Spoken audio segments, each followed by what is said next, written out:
aren't we all just a dreamer?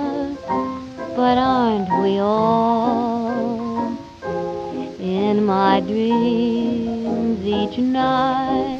Et voilà la dernière partie de cette conférence sur la science du glamour, en tout cas telle que je la conçois. Je vais terminer avec un commentaire personnel qui me tient vraiment à cœur. La chasse à la ride rend fou les hommes et les femmes qu'elle attrape. Et nous nous devons de libérer les patients de cette course folle qui débouche sur des catastrophes. Ces femmes ont passé des heures et des heures dans nos cabinets et elles en ont des rides et elles en auront toujours. Et si la guerre est par malheur gagnée, c'est à quel prix ?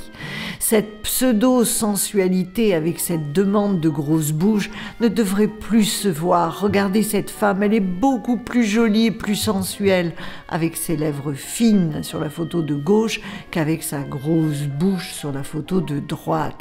Le jeunisme aussi, il ne faut pas l'entretenir, ça débouche sur des dysmorphophobies à des degrés divers. À des degrés divers. À des degrés divers. Alors au lieu de tous ces excès, nous devrions prendre exemple sur cette manière qu'avaient d'embellir les photographes de l'époque glamour. Regardez cette photo non retouchée et retouchée de Joan Crawford. Le pinceau correcteur du photographe sur son front pourrait être notre aiguille de Botox, type glamour. Le comblement de son sillon nasogénien près des lèvres, la mise en relief de ses lèvres, ça pourrait être réalisé avec des injections intelligentes. Et l'unification de son teint avec le pinceau correcteur de laser et de resurfacing que nous avons de nos jours à notre disposition. Le maître mot de tout ça, c'est subtilité. Le but étant de révéler la beauté des traits de chaque personne et pas de lui faire perdre son identité, comme ces exemples ici. Le plus grand photographe d'Hollywood s'appelait George Hurrell. Il a photographié toutes les plus grandes stars jusqu'aux années 80. Ces photos sont de lui. À la fin de sa vie, un journaliste lui a demandé « C'est quoi votre secret, monsieur Hurrell ?» Et il a répondu quelque chose qui m'a interpellée et qui me guide dans mon travail. Voilà ce qu'il a dit.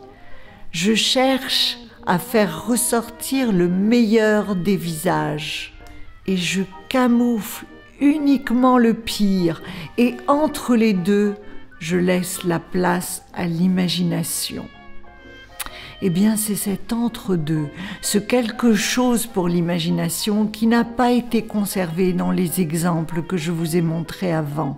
Et c'est cet entre-deux qu'il faut s'efforcer de garder. Regardez cet exemple, Faye Dunaway.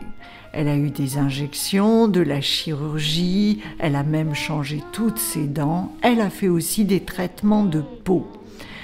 À moins de 30 ans, sur la photo de gauche, elle avait beaucoup plus de défauts qu'à plus de 60 ans sur la photo de droite.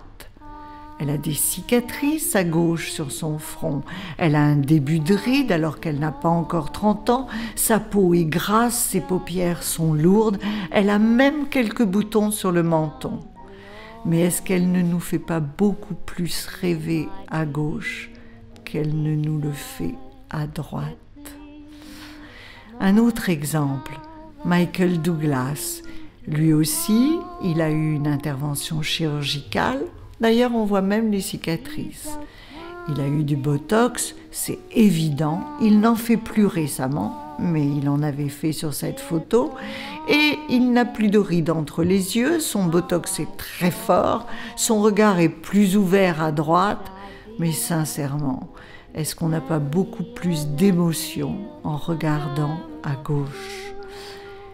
Voilà, je vais conclure. Je vais conclure aussi sur la toxine botulique. Ce n'est pas la toxine, quelques injections pour retirer quelques rides, avec du champagne derrière, des petits fours, un brouhaha, la queue et un médecin qui fait semblant d'être médecin et qui pique. Non, c'est pas ça.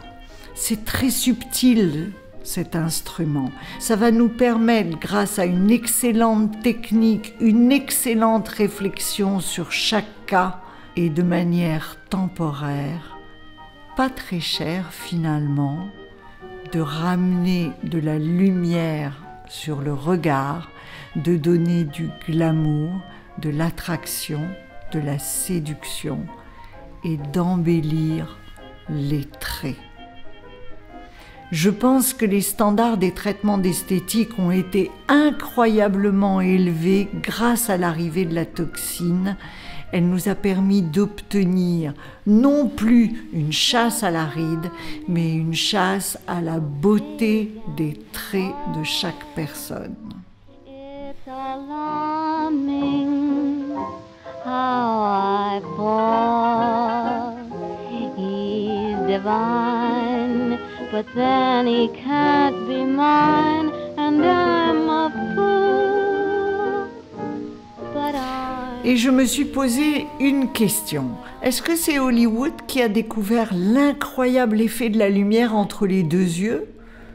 Ou bien, à la même époque, est-ce que c'est le studio Harcourt en France, qui d'ailleurs continue à l'utiliser comme on le voit sur les stars actuelles de ses photos? Eh bien, je suis en fait remontée bien plus haut dans la représentation de l'image, bien avant l'ère de la photographie.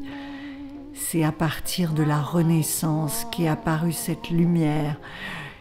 En fait, lorsqu'on a permis à l'image de représenter la séduction, la sensualité, l'attirance, eh bien c'est à ce moment-là qu'on a placé la lumière entre les deux yeux et qu'on a pensé au Botox qui arriverait bien des années plus tard.